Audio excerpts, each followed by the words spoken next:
Hi, I'm Daniel, and before the episode starts, I want to briefly talk to you about the Garden Outreach Project, a WCF program focused on putting faith into action. Our mission is to inspire and support Christadelphians in North America to share Christ's love through outreach initiatives.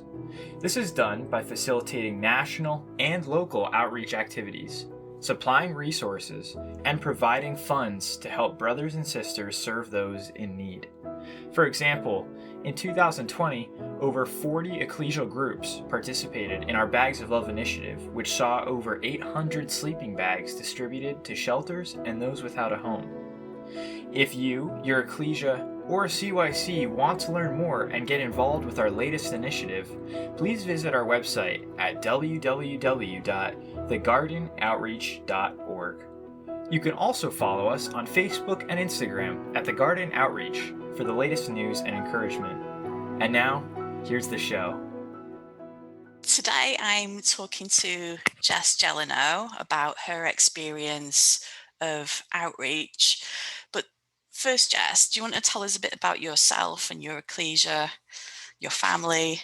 Yeah, sure. Thanks, Sarah. Thanks for having me. So I'm Sister Jessica Gelineau. I'm formerly a member of the Simi Hills Christadelphian Ecclesia in Southern California, although for the last 4 or 5 years, my husband Levi and my daughter Pippa and I have mostly been attending the LA Hispanic Ecclesia, which is based in Koreatown in downtown Los Angeles. So we kind of are a bit of both.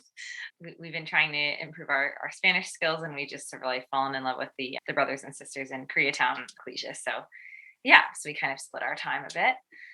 Yeah, and what else? I'm currently a stay-at-home mom with my 3-year-old. I had a really enjoyable career for about 11 years as a teacher and then a curriculum specialist, and I would love to go back into education at some point. But for now, I'm working on educating my daughter when she's little and with me, and just like it has freed me up. That has freed me up definitely to look for more volunteer and like outreach opportunities in the community, because I felt like I was doing a lot of that built into my job, but then once I stopped working, I kind of felt like there was more space for that again, to look for new avenues. So yeah. Sure.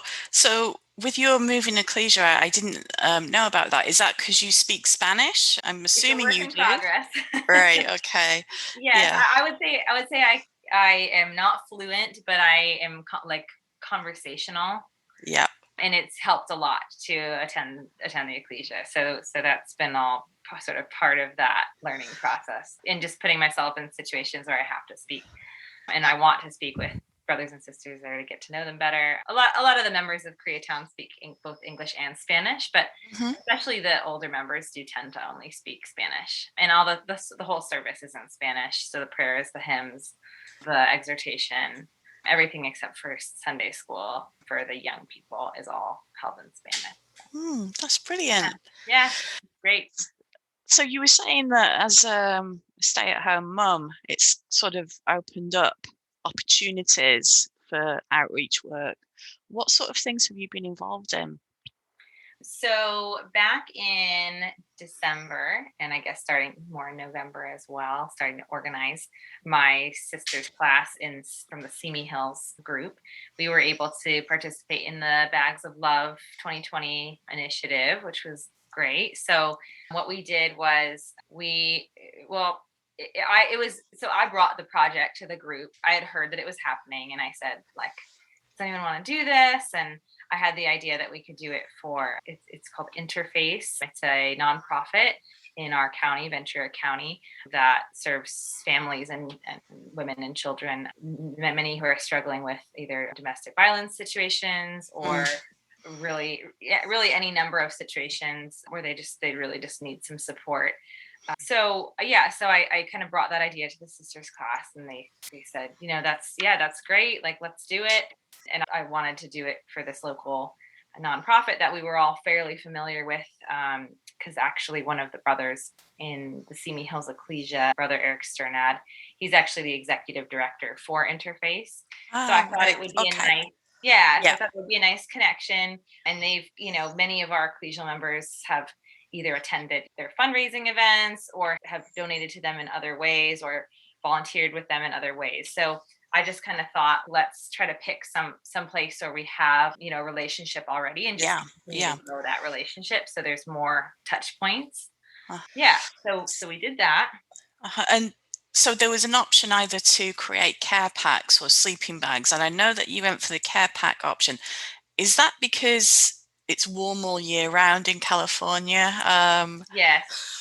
It's more or less. Might seem like a stupid question, but I'm not a local Southern girl, so I mean, and I'm sure I'm sure we would have been able to find an organization that would have happily taken the sleeping bags. But when we reached out to Interface, they in particular, that wasn't a huge need for them. Yeah. They do have some shelters like with beds, etc., like fully set up already. So I think the need for them more than maybe handing out sleeping bags was care packs to give to people who were showing up at their shelters and needing a place to stay to help them feel welcomed and loved by the community. So they thought that would be a better fit. And so we wanted to do whatever worked for them. And it was fun too, because we asked them, we tried to make it very customized. So we said what exactly, do you want in the bags? Like we can put whatever is needed. So in addition to many of the basic items you might expect in a care pack, like shampoo and conditioner or body wash, like those kinds of things. We ended up doing some one of the sisters in our ecclesia made, it's called like therapy dough. It's basically Play-Doh. Right. Basically Play-Doh for adults or for anyone, use. It's great. But it has like essential oils in it. And it's just kind of like a stress relief, like a stress ball, but kind of nicer because it has those aromatherapy scents in them. So just like sort of like calming stress relief items as well. Like we ended up donating a bunch of adult coloring books for their teen programs, just things that would like just be helpful sort of, mentally and like, as well as like the physical needs. That's great. If you can get me the recipe for the stress dough, that would be great. Yeah, that's a lovely idea. I know I still have it somewhere. Yeah. So how did you, once you contacted the center, found out what they needed, what happened next? We had a couple different back and forth. I personally had a Zoom with a few of the ladies who were the head of the human trafficking and domestic violence support, the shelters, and also the youth program lead. So I had a Zoom with them to figure out everything, then kind of reached back out to the women in the ecclesia. We have a Facebook page that we use to kind of communicate about our sisters classes and other events. So I was posting stuff on there, polling people for a date to get together. Back in December 2020, we were pretty much we were kind of going in a lockdown again in California. And it was never like you can't go over to each other's houses, but it was like there just wasn't much going on, right? So we had to be very careful about how we organized it. Like we thought about maybe just getting together at a park and having people just like bring different items but we ended up doing it in like a large backyard of one of our ecclesial members, and we were all outside and all had our masks on and like just really, just like, it felt very safe. And about 10 of us ended up, I think, maybe about 12 or 13. Like we all got together and just had some people handling like these items, some people handling these items. And then the other thing that was great that we were able to put in, I'm remembering as I'm talking about it, is the garden had provided postcards for us to use. And so we put our ecclesial like information just like on the bottom, like in the little address section. But then we have a couple very talented artists in our community. And a lot of those ladies like either would not have been able to come to the event in person, like for just like health reasons and that kind of thing. But they were able to take the cards and work on them at home and send them back. So we could put one of those cards in every package, and they were like really beautiful. Like some would have like little snippets of a Bible verse or just like God loves you, or just something uplifting, but just gorgeous artwork. Like where we were like, wow, like we were all taking pictures of them before we put them in. So that's brilliant. that was neat. Yeah. Uh-huh. So did you all buy different items to bring along, or did one person buy everything? How did you Yeah. sort that out? We wanted as many people to feel involved as possible. And we knew because of COVID, like we weren't like normally we would have like 30 people show up to help, probably no problem, because we have a really big group. And I mean, even in like nearby ecclesias, like I think sisters would have wanted to help out. Yeah. But because of COVID, we thought, well, we really shouldn't get more than like 10 or 12 people together Yeah. anyway.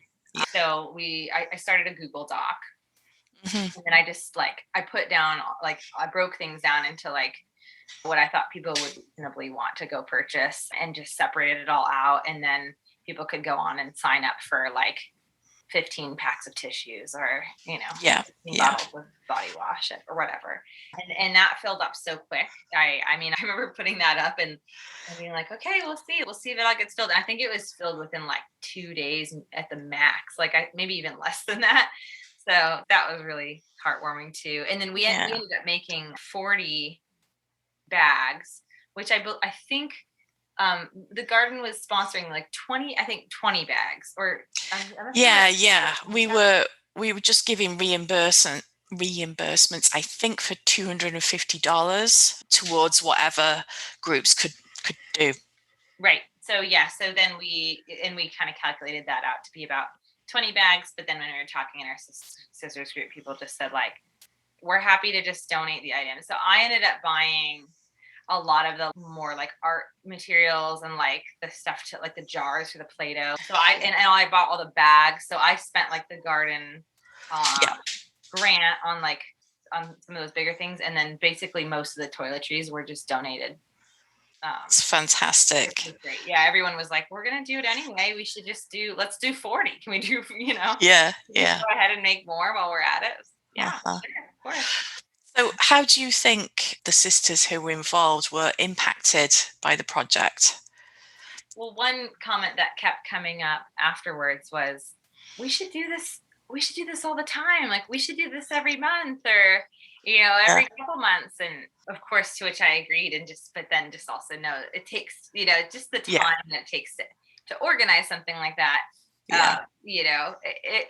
It can be done, but there is some time involved in the actual organization. But yeah, definitely, I think everyone's reaction was more or less like, wow, this was really wonderful to be a part of, and like we should be doing this way more, and what can I do to like make this happen more. So again, I think it's just been a little weird with COVID, and then like figuring out, I mean, our ecclesia is back to meeting together fairly normally now, thankfully. Right.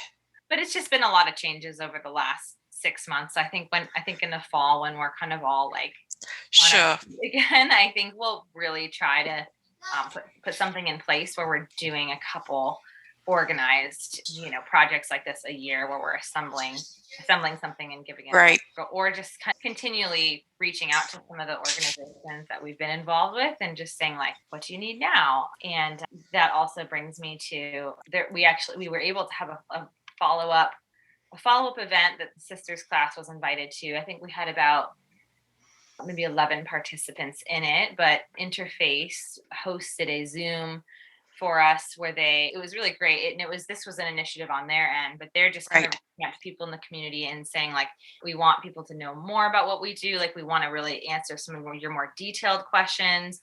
And so they got on a Zoom with us, and they gave us little like charcuterie boxes, like delivered to our houses. It was like a really well thought out, like lovely virtual event that they did. And and in that presentation, they were able to actually like tell us more about the domestic violence and human trafficking shelters, because those were many of the people who were receiving the bags that we had given. And so they were able to even like tell us a specific story about a man who had come into a shelter and had very little with him, and they were able to give him this bag, and he was just like so grateful for it, and it was really moving to him. And so just hearing, like, for us to get to hear some actual examples of how they use those bags, and it wasn't just, here you go, like, here's 20 bags, and I'm sure they'll be put to good use, but then never hearing about it again. I think that was very impactful too for the women who were able to be on that call. So it sounds like you worked with a really proactive charity there. That's Very great much to so. hear about. And we are doing Bags of Love again this winter. So if you need a bit of encouragement to have Yeah, another go, we're here I'm to sure support you. Yeah, we'll great. be excited to So, do that again. Yeah. uh, and was there any sense of how people's faith was connected to this initiative? Yeah, I think that it wasn't necessarily an unusual or like the first time that a lot of the women had done things like this, but what was really nice about it was, I think, like doing it together and Mm, like working together to like complete something that we knew was going to be really needed and useful. And again, and even with like the cards and the messages and like just like seeing the whole product come together and seeing that we could do that if we worked together. I think that was definitely valuable for me. Like it was definitely not something I could have done by myself, absolutely. So Yeah. that was definitely faith building in the sense of like it also strengthened relationships, I think, within like our sisters group. It was maybe even more meaningful than like we love our classes and all our just we'll do hikes or things like that together Yeah. too, but it was a different way to spend time together that was very meaningful.